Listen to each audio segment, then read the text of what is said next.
하나님의 말씀 마태복음 16장 18절에 있는 말씀을 보겠습니다. 마태복음 16장 18절입니다. 마태복음 16장 18절 말씀. 또 내가 네게 이르노니 너는 베드로라.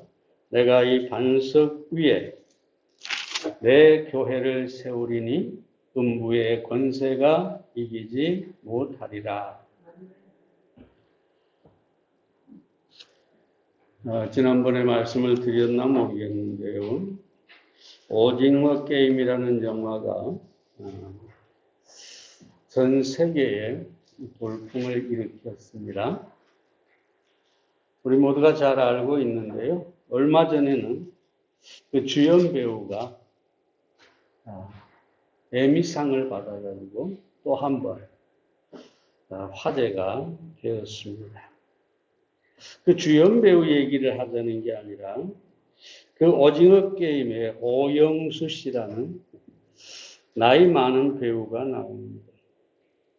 58년을 연기를 했다니까 적어도 70세는 넘으신 것 같은데 이 배우가 한번 TV 프로에 나와서 이런 얘기를 했습니다. 시청자들에게 하고 싶은 말을 하라고 하니까 제가 가장 좋아하는 말은 아름다움입니다. 아름다운 사람, 아름다운 가정, 아름다운 나라, 아름다운 사회. 그러면서 아름다운 삶을 살라고 당부하는 것을 들었습니다. 이 아름다움 참 좋은 말이잖아요.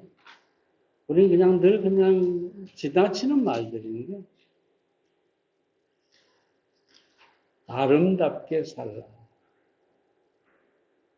오늘 저는 말씀의 제목을 아름다운 교회라 이렇게 정해 보았습니다. 그럼 과연 아름다운 교회가 어떤 교회일까? 구약의 성전과 연관시켜서 오늘과 다음 주일까지 몇 가지 생각해 보고자 합니다. 우리가 잘 알지만 첫째로 아름다운 교회는 피의 복음이 있어야 합니다. 레위기 17장에 보면 내가 이 피를 너희에게 주어 단에 뿌려 너희 생명을 위하여 너희의 생명을 속하게 하였나니 생명이 피에 있으므로 피가 죄를 속하느니라. 구약의 성전이 있죠. 성소도 아름답지만 솔로몬이 지은 성전은 정말 화려하고 웅장하고 아름다웠습니다. 금뿐만 아니라 온갖 보석으로 치장된 그런 정말로 아름다운 성전이었습니다. 그런데 만약에 그 아름다운 성전에 짐승의 피를 가지고 지성소에 뿌리지 않으면 그 웅장하고 화려한 건물은 아무런 가치가 없는 것이죠. 그 건물이 이스라엘 백성의 죄를 사해 줄 수 없는 것이죠. 이스라엘을 구원할 수 없는 것이죠. 건물이 아무리 화려해도 구원이 될 수가 없는 것입니다. 오직 하나 대제사장이 피를 가지고 염소의 피를 가지고 지성소에 들어가서 그 속죄소에 뿌릴 때 비로소 그 성전은 가치가 있는 것입니다. 그러므로 성전에 피가 없으면 성전은 아무것도 아닙니다. 교회는 하나님의 성전입니다. 피가 없는 성전이 아무것도 아닌 것처럼 교회에 피의 복음이 없으면 그 교회는 아무것도 아닌 것입니다. 예수 그리스도가 십자가에 죽으시고 그 피를 흘리신 복음이 교회의 진정한 가치인 것입니다. 종종 어떤 사람들이 그럽니다. 아니, 목사님 우리 교회만 피의 복음이 있는 것이 아니라 다른 교회도 가면 목사님이 강단에서 예수님의 십자가 얘기를 하고 피를 얘기합니다. 그렇게 얘기합니다. 맞습니다. 근데 차이가 무엇일까요? 그 교회를 다니는 사람들에게 물어보면 죄사함의 확신이 없어요. 목사는 강단에서 십자가를 얘기하고 피를 얘기하는데 정작 자신의 죄는 여전히 자신이 가지고 있어요. 그래서 하나님을 두려워해요. 지옥 갈까 무서워해요. 구원의 확신이 없어요. 물론 모든 교회가 다 그런다는 건 아닙니다만 이 피의 복음이 개개인에게 적용이 되고 내가 죄사함을 받았다, 내가 구원받았다 이 확신이 있어야 한다는 얘기입니다. 오늘 아침에 우리 성도님이 기도하는데, 방금 기도하는데 그러지 않습니까? 얼마나 제가 놀라운지 몰라요. 단번에 영원히 우리의 죄값을 담당하시고 우리에게 죄사함을 얻게 하고 영생을 얻게 하고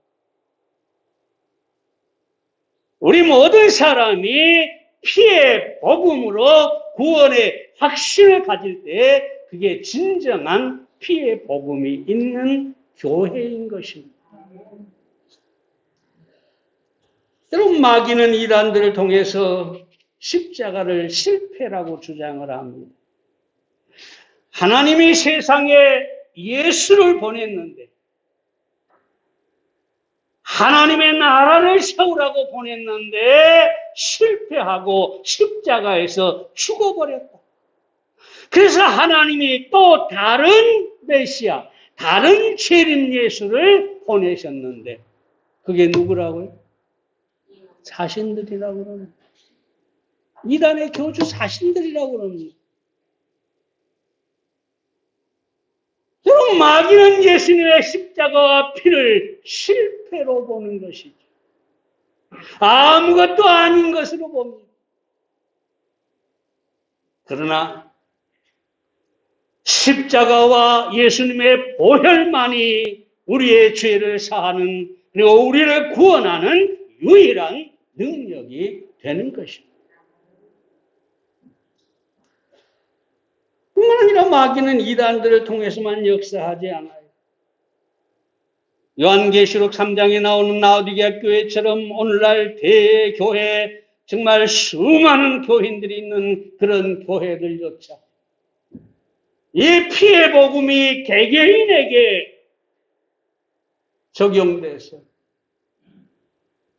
죄사함과 구원의 확신을 가지고 신앙생활을 하지 못하고 여전히 죄에 매여서 두려워하고 심판을 두려워하고 지옥을 두려워하고 여러분, 사단이 그렇게 피의 복음을 가리고 구원의 확신을 갖지 못하게 하고 있다는 사실을 알아야 합니다. 제가 이거 말씀드렸나 모르겠는데 옛날에 어떤 교회 책을 읽었는데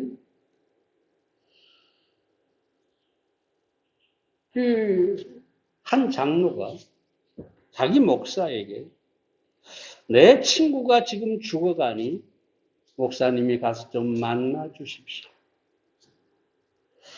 그래서 목사가 만났는데 간암 환자였어요. 그래서 예수 믿으라고 잠깐 위로하고 돌아갔어요. 다시 연락이 왔어요. 죽어간다고요. 그래서 또 달려갔어요. 하니까 이제 죽어가고 있어요. 그러니까 이 목사가 아주 큰 대한민국의 유명한 목사입니다.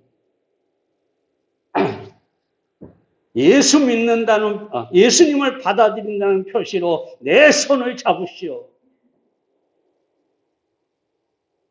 그리고 그 사람이 손을 잡고 죽었어요. 이 사람이 구원받았다고, 이 사람이 천국 갔다고. 그 장로도 감사하고, 그 목사는 대대적으로 이런 사람이 예수님을 믿고 천국 갔다고 합니다. 여러분 맞을까요?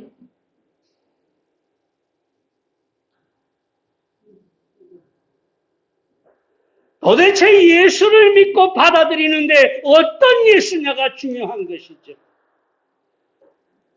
적어도 목사라면 그 침상에 앉아서 예수님의 십자가의 죽으심과 그 피와 우리의 죄값을 단번에 지불해 주신 이 사실을, 복음을 정확하게 설명하고 예수님을, 그 피 흘리신 예수님을 마음의 구주로 영접하게 해야 이 사람이 구원받고 천국 가는 것이지. 피가 없는, 십자가가 없는 예수를 받아들이는 표시로 내 손을 잡으시오. 여러분, 아무리 교회가 크고 화려해서 솔로몬의 성전처럼 거대할지라도 그 안에 피의 복음이 없으면 그 교회는 아무것도 아닙니다. 라오디게 교회와 똑같다는 사실을 알아야 합니다. 그럼 사는 여러분, 아름다운 교회는 어떤 교회입니까? 아름다운 성전은 어떤 성전입니까? 금으로 벽이 되어 있고 온갖 보석으로 치장되어 있는 성전이 아름다운 것이 아닙니다. 우리가 리모델링을 해서 교회가 더 아름다워졌지만 이것이 아름다운 게 아닙니다. 예수 그리스도의 복음, 예수 그리스도의 십자가, 예수 그리스도의 피가 있을 때 그 성전, 그 교회는 아름다운 것입니다. 조지 폭스가 이렇게 얘기하죠. 순교자라는 책을 쓴 사람인데, 나는 그리스도의 피를 보았다. 여러분은 그 피를 보지 못하는가? 그 피를 여러분의 마음 속에서 보라. 지금 내 마음은 골고다의 메아리요, 지금 내 귀는 무리들의 아우성이 들려오고, 지금 내 눈앞엔 예수님이 십자가에 못 박혀 달린 모습이 보인다. 예수님의 피를 보고 그 피가 내 죄를 어떻게 씻었는지 깨닫는 것, 믿는 것, 이것이 진정으로 아름다운 것이고 그런 교회가 아름다운 교회인 것입니다. 다시 한번 말씀드리지만 우리 교회는 그런 의미에서 아름다운 교회라는 사실을 아시기를 바랍니다. 두 번째로 아름다운 교회는 기도의 향이 피어올라야 합니다. 출애굽기 30장 7절에 보면 아론이 아침마다 그 위에 향기로운 향을 사르라 라고 말씀합니다. 성소 안에는 향단이라고 하는 게 있습니다. 향을 피우는 단. 거기에 제사장이 아론이 매일 아침에 아주 특별하게 제조된 향, 거룩한 향, 하나님께만 드리는 향, 그 향을 가지고 아침마다 향을 피워드립니다. 1년 365일 이 향은 끊이지 않습니다. 하나님께서 그 향단에서 피어오르는 향을 흠양하시고 기뻐하시는 것이죠. 여러분, 향이 없는 성전. 응? 제가 이 꽃을 여기다 놓았습니다만 별로 안 좋아해요. 왜? 화려하긴 하는데 향이 없어요. 근데 동양나는 아주 작고 그저 화려한 색은 없는데 곁에만 가도 향이 있어요.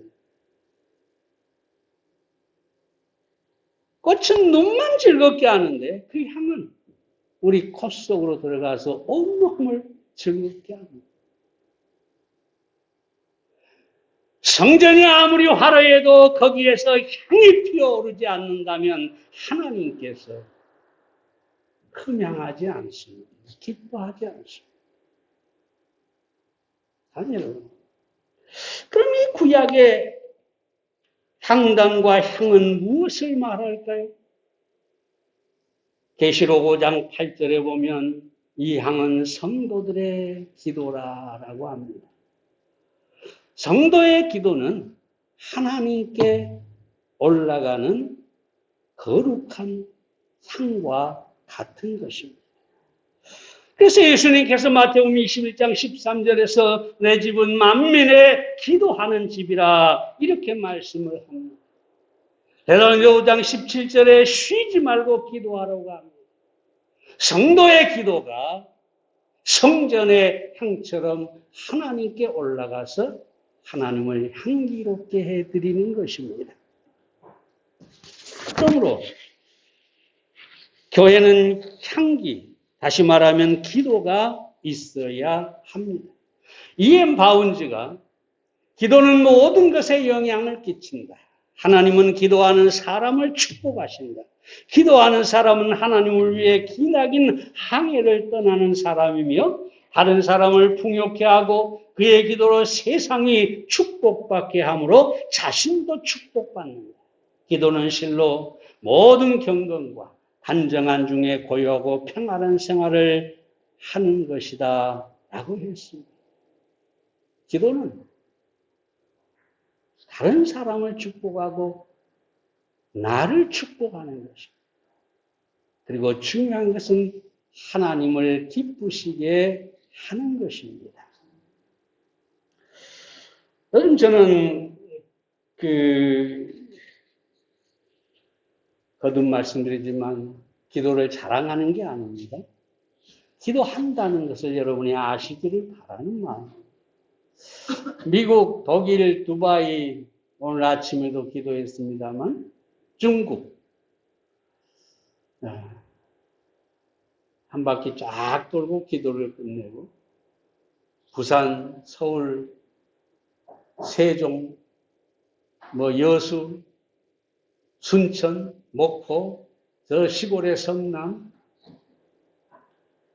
이런 교회들을 쫙 돌고 또 분당, 또 성남의 우리 정선철 목사님 한 바퀴를 쫙 돌고 나서 우리 교회 성도들 한 사람 한 사람 앉은 자리를 생각하면서 기도하고 있습니다.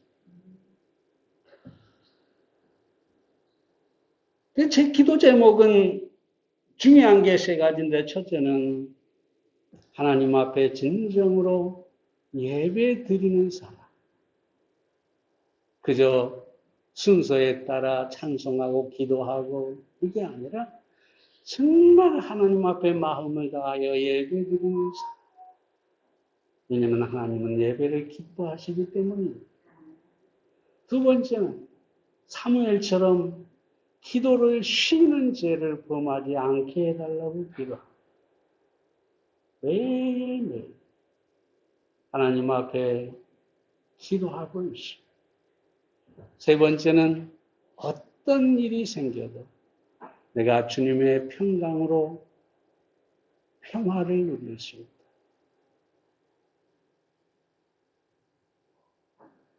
심지어 내가 죽는 순간에도 마음의 평강을 간직할 수 있다. 그 세 가지를 저를 위해서는 기도하고 있습니다. 그러면서 요즘 계속 응답의 기쁨을 누리고 있습니다. 코로나 때문에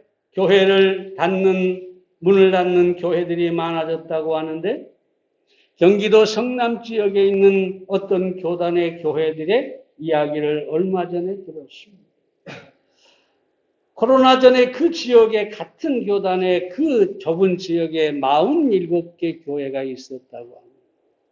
코로나가 터지고 나서 27개가 남았는데 27개 가운데서도 5교회는 아예 세를 낼 수 없어서 교회당을 처분하고 가정집에서 가족끼리 예배를 한다고. 기가 막힌 일 아닙니까? 절반의 교회들이 무너졌어요. 코로나라는 엄청난 태풍이 수없이 많은 교회들을 쓸어가 버렸어요. 전국에 얼마나 많은 교회들이 사라졌겠습니까?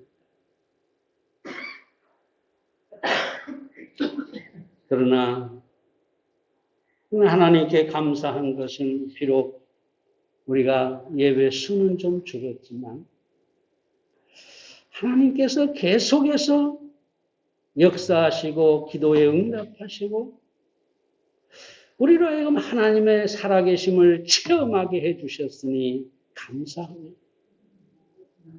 다 아시잖아요.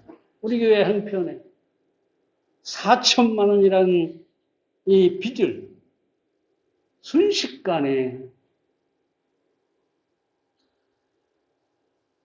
완불해버렸잖아요.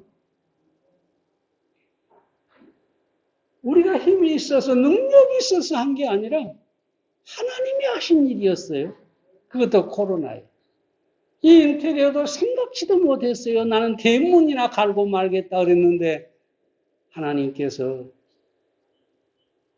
2천여만 원을 들여서 이 인테리어를 하게 하고 그것도 코로나 시대에.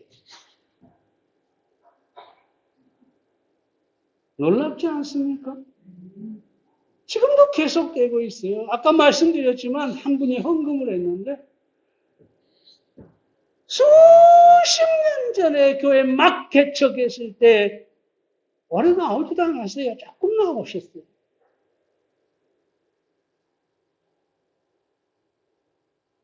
근데 느닷없이 지난주에 사실은 제가 요즘 설교하기가 힘들어요. 예전에는 말씀드렸죠. 울려서 귀로 들어오니까 내가 막 열정적으로 설교를 하는데 지금 막 소리를 지르려고 하면 팍팍해요. 내가 스피커 소리를 못 듣거든요. 막 힘들어서 지난주에 너무 힘들어가지고 예배 끝나고 집에 가자마자 안 되겠어. 강단에 스피커를 설치해야 되겠어. 여기다 설치해서 내 귀가 들리게 해야 되겠어. 그러니까 사모님이 마련해야죠. 생일 예배 때 좀 나오면, 기도하고 나오면 그걸로 우리가 하죠. 오늘 생일 예배 어쩔지는 모르겠습니다만 중요한 것은 그 말을 딱 했는데 바로 하나님이 사람을 보내시잖아요. 우리 교회를 한 번도 안 와봤는데 수십 년 동안 느닷없이 그날은 우리 교회를 꼭 가자고 인테리어 하는 소식을 들었다고 그러면서 와가지고 보고 너무 좋다고 그러면서 나도 뭔가를 꼭 하고 싶은데 또 우리가 뻔뻔하지 못하잖아요. 아 그래요? 이게 이거 하세요? 못하잖아요. 아 괜찮습니다. 그랬더니 집에 가서 통장에다가 어느새 누가 하신 일일까요? 하나님이. 우리가 억지로 하려고 한다고 해서 되는 일이 아니에요. 하나님이 하신 일이에요. 그럼 우리 사랑하는 여러분, 결코 실망하지 말고 힘을 얻으시기를 바랍니다. 하나님께서 우리 교회에 정말 우리가 기도할 때 하나님이 역사하시고 하나님의 살아계신 증거를 우리에게 보여주고 있다면 지금은 어려울지 몰라도 우리의 미래의 소망으로 가득하리라고 믿습니다. 하나님이 살아계십니다. 하나님이 공급하십니다. 하나님이 우리를 축복하시는 무엇을 염려하겠습니까? 이 하나님의 역사를 여러분들이 보시기를 바랍니다. 그리고 기도를 함께 하시기를 바랍니다. 기도의 향이 여러분을 통해서 올라갈 때 하나님이 기뻐하신다는 사실을 아시기를 바랍니다. 세 번째로 아름다운 교회는 교제의 떡상이 있어야 합니다. 레기 24장 5절과 6절에 보면 너는 고운 가루를 취하여 떡 12를 굽되 매 덩이를 에바 10분의 2로 하여 요압 순결한 상 위에 2줄로 한 줄에 6씩 진설하고. 이 성전에 가면 떡상이라는 게 있어요. 떡을 차리는 상. 근데 그 떡상은 예수님을 상징하는 것이고 거기에 6줄로 12개의 떡덩이는 이스라엘의 12지파를 상징하는 것입니다. 그럼 이 떡상은 뭘 의미하느냐? 제사장들이 열심히 제사를 드리고 수고하고 일하잖아요. 그러면 그 일을 마치고 나서 바로 이 떡상에 모입니다. 그리고 그 떡상 옆에 서서 거기에 떡을 함께 나누어 먹습니다. 다시 말하면 제사장들이 자기의 일을 각기 하다가 모여서 교제하는 것, 떡을 나누는 것, 그것이 바로 떡상이죠. 교회는 이 떡상이 있어야 합니다. 다시 말하면 교제가 있어야 합니다. 성도의 교제가 있어야 합니다. 그럼 어떻게 이 교제를 나눌 수가 있을까요? 히브리어로 이 교제는 하바르라고 하는데 매듭이나 장식을 연결한다, 결합한다 또는 그물 그런 뜻입니다. 그물처럼 촘촘하게 엮여져 있다. 성도들이 교회 안에서 서로 그물처럼 엮여져 있는 이게 바로 아름다운 교회입니다. 헬라어로는 코이노니아라고 하는데 참여하다, 나누다라는 것입니다. 성도들이 서로 동참하고 서로 나누고 하는 이 교제가 있을 때 그 교회는 아름다운 교회다. 그럼 어떻게 우리가 교제를 나눌 수가 있을까요? 아름다운 교제를 나누려면 먼저 예수 그리스도가 교제의 중심이 되어야 합니다. 제사장들은 떡상을 중심으로 모여서 떡을 나누는데 그리스도인은 예수 그리스도를 중심으로 예수님을 나누면서 교제를 해야 한다라는 것이죠. 항상 그전에도 말씀드렸지만 착각하는 사람들이 그저 모여가지고 온갖 세상 얘기, 온갖 남의 얘기, 온갖 그냥 뭐랄까요, 세상적인 이런 얘기들을 하다가 끝나고 가면서 자매님 오늘 너무 교제가 좋았어요. 교제가 좋기는 개코입니다. 남의 흉 실컷 봤으니 가슴이 시원하겠죠? 그러니까 교제가 좋았다? 아니요. 우리가 교제한다는 것은 예수님을 나누는 것입니다. 예수님의 말씀, 예수님의 사랑, 예수님의 어떠하심을 서로 나누는 것, 이게 진정한 교제입니다. 뿐만 아니라 교제는 상대방의 유익을 먼저 생각해야 진정한 교제입니다. 나를 위한 이기적인 그런 태도를 가지고 다른 사람을 만날 때 그것은 절대로 좋은 교제가, 아름다운 교제가 될 수가 없습니다.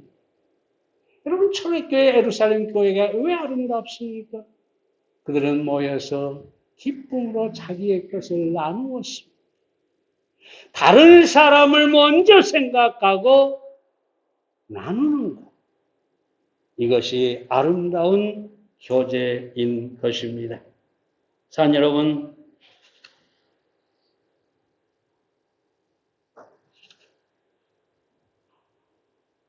인도의 마더 테레사는 모든 사람이 당신과 헤어질 때는 더 나아지고 더 행복해질 수 있도록 하라.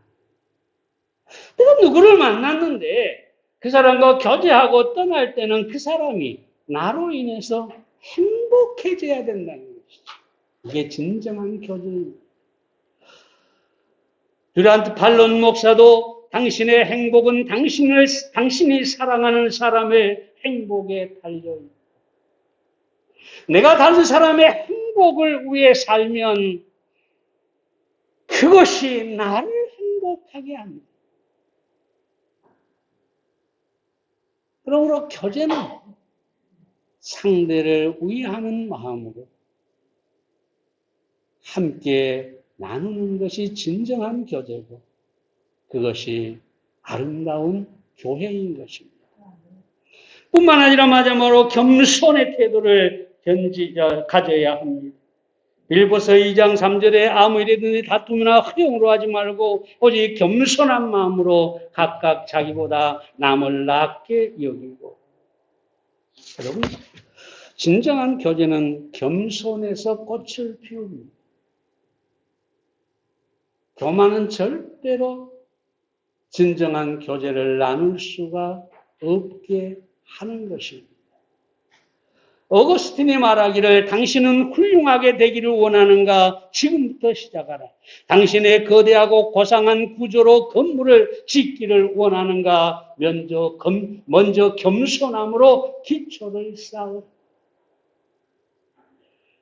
겸손함이 기초가 되어 있을 때 견고한 건물이, 영적인 건물이 서게 된다는 것이죠. 인간관계가 아름답고 튼튼하게 세워진다는 것입니다. 오래전에 큐티에 쓴 예화입니다만 이 얘기만 하고 마치겠습니다. 남극은 지구에서 가장 추운 지방이라고 하죠. 평소에도 영하 50도, 60도를 넘나드는 곳인데 해가 들지 않는 겨울에는 심지어 90도까지 내려간다고 합니다. 영하 90도. 여러분 상상이 됩니까?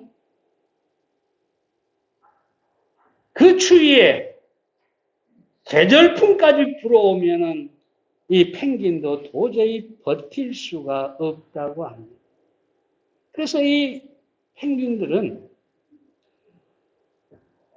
남극에서도 가장 추운 남극점을 향해서 모여든다고 합니다.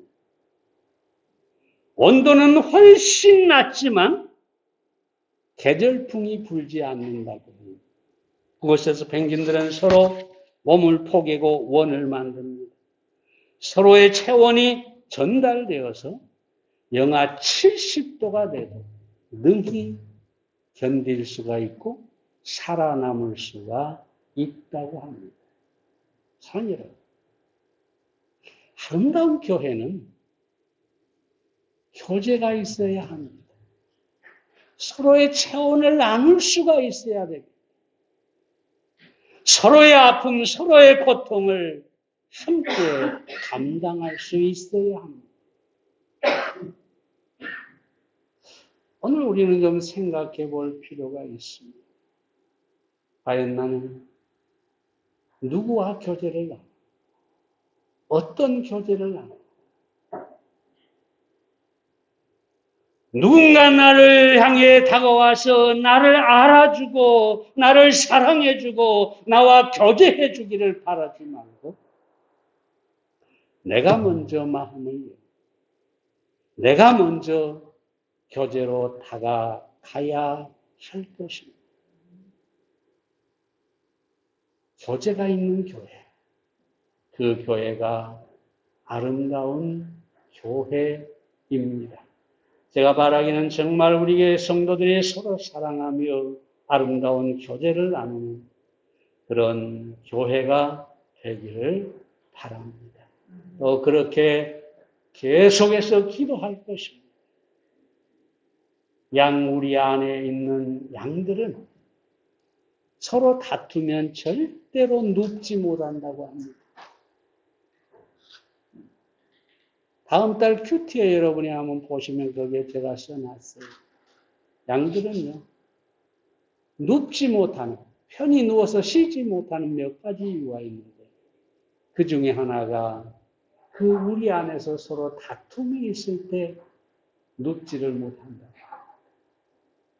정말 우리 교회 안에 서로 사귐을 통해서 평안이 있고, 안락함이 있고, 쉼이 있는 그런 교회가 되기를 원합니다.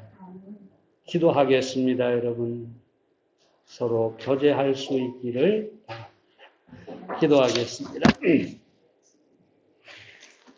살아계신 아버지 하나님, 오늘 창립기념주일을 맞이하여 이 땅에 복음적이고 성소적인 주의 몸된 교회를 세워주신 것을 감사드리며 하나님 앞에 예배를 드렸습니다. 하나님 아버지, 오늘 주신 말씀을 다시 한번 저희가 마음에 깊이 새기게 하시고 아름다운 교회로 세워져 갈 수 있도록 우리가 적극적으로 이 말씀에 순종하게 해 주시옵소서. 하나님 아버지, 우리 사랑하는 성도님들 다시 한번 주님께 의뢰합니다. 주님의 사랑 안에서 정말로 피의 복음으로 구원받은 것을 확신하고 감사하며 기도로 하나님께 향을 피워올리며 서로를 위하여 아름다운 성도의 교제를 나눌 수 있게 해 주시옵소서. 예수님의 이름으로 기도했사옵나이다.